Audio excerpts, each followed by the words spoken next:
Episode 37. Try reality. It's like Netflix, but cooler.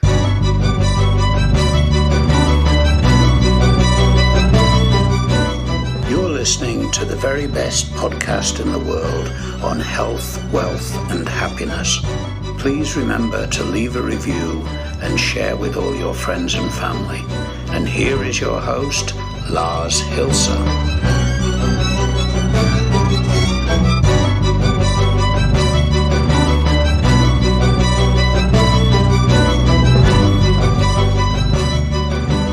Ladies and gentlemen, boys and girls, welcome to the 37th episode of the very best podcast in the world, your source for personal supremacy through health, supremacy through health, wealth, and happiness. Welcome on this Tuesday, it should be. And as always, Monday through Friday, 12 p.m., noon, GMT. I think that's pretty much what I wanted to say. That's what we updated the all of the social profiles to, at least. And we try to deliver every day, which brings us to the wow factor thingamajigger that we are going to go, hopefully with your support and help, into Apple Podcast heaven. But that only will happen if you click 5 stars and or write a review. God, my God, it's early, I think. Long night yesterday.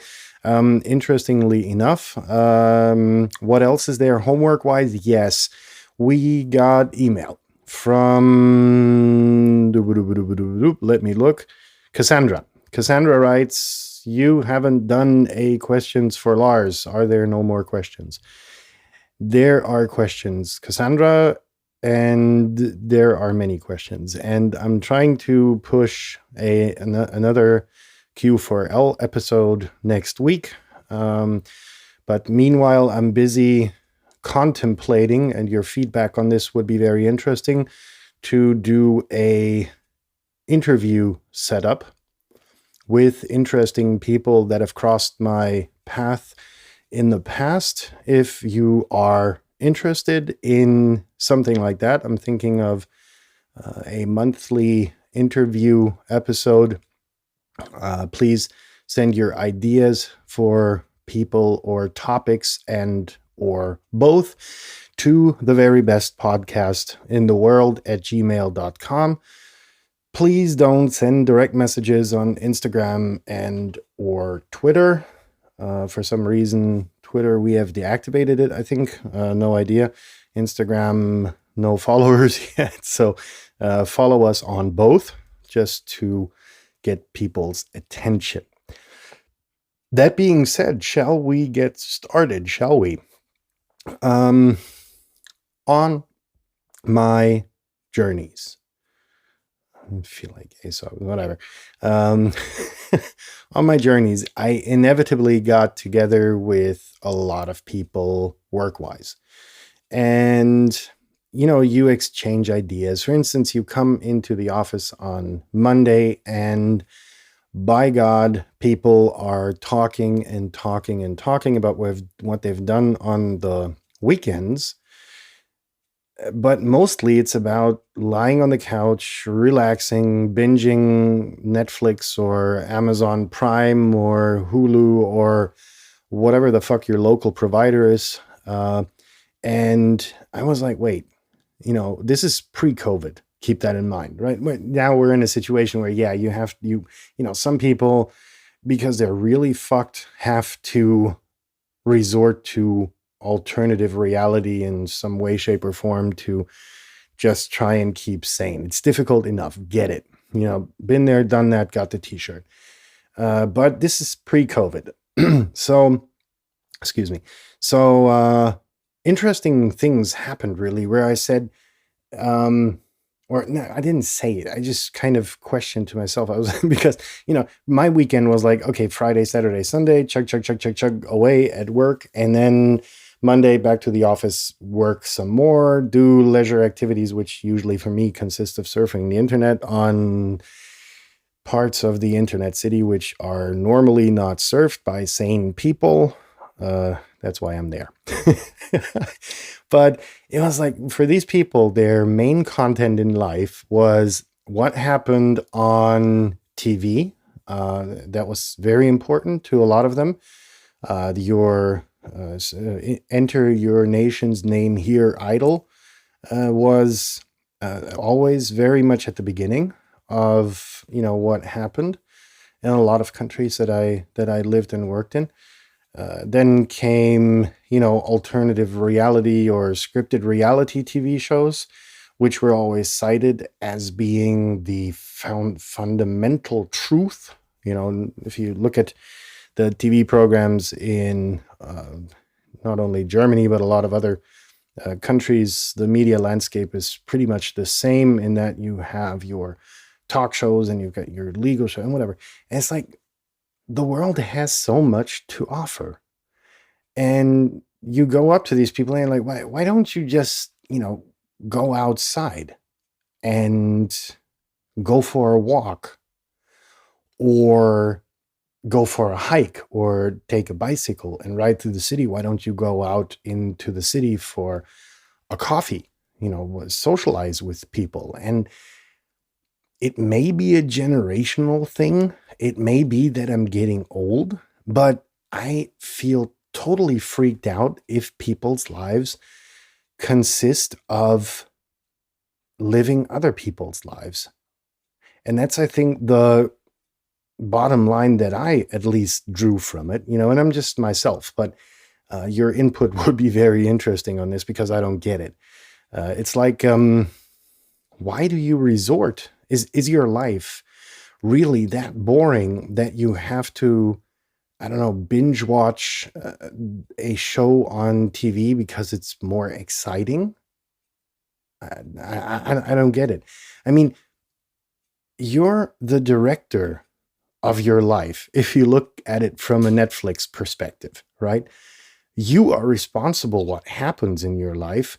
You're responsible for the action scenes. You're responsible for the love scenes. You're responsible for, well, probably not the bar fight scenes as much, but you know what I'm trying to get at. It's like, get the fuck outside, and for all I'm concerned, take your mobile device with you if you get lost easy. But it's like your reality check is coming, for me.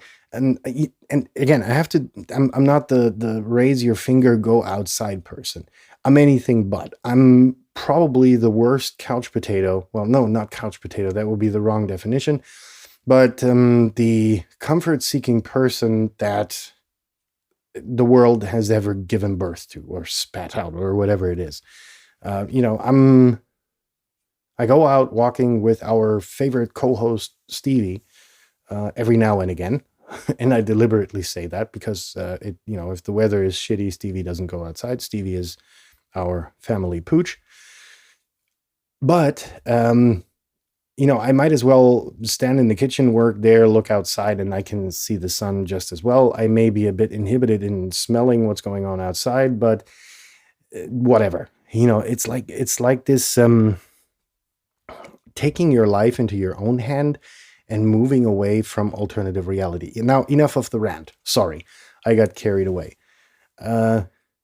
Getting back to it, there's a very important thing which I think a lot of people don't know and have forgotten. And that's really the importance of socializing. Because I need you to imagine that all of your social networks are gone in a few years.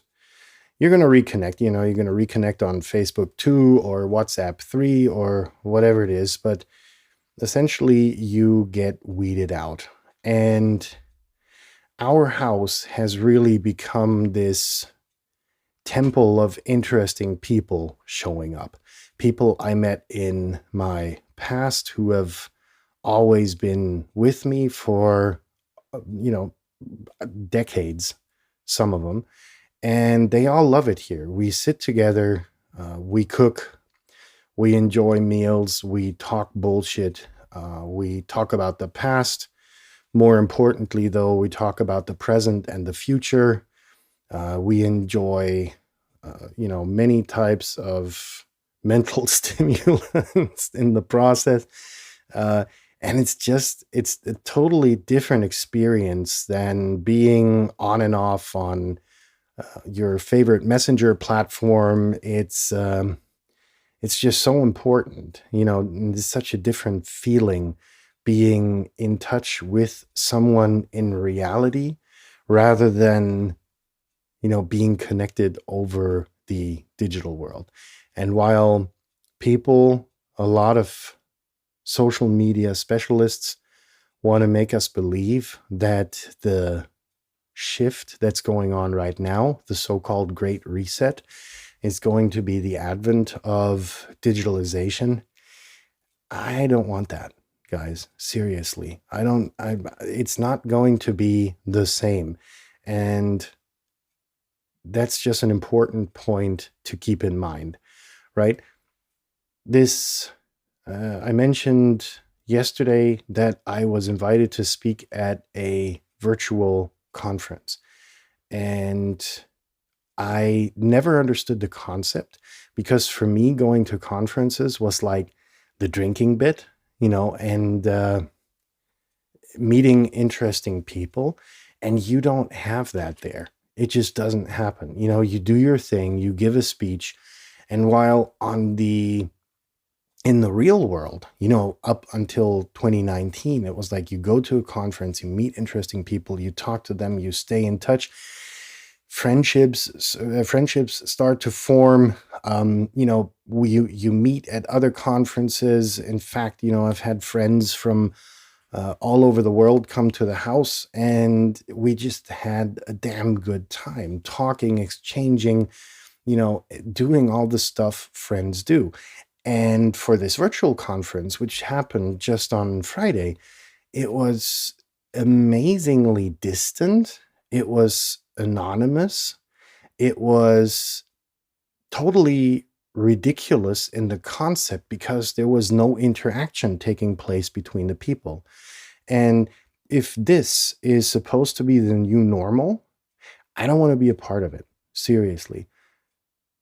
Relationships matter more than anything else. And that's where we get back to being the director of your own life. Now, if you fail to be a good director of your life, the movie becomes insanely boring and mundane. And it's up to you to be a better director, to make it more exciting. As I mentioned, take care of good action scenes, take care of good love scenes, that they're included in your life, and your life will be the greatest fucking movie on the planet ever. In that sense, I hope that you're going to be with me tomorrow when we are going to be talking about sleeping. That's better. In that sense, I wish you a successful day and a good night. If you've already had the successful day, the good night is going to be the thing for you to gun for. And I'll see you again tomorrow. Stay tuned. Peace out.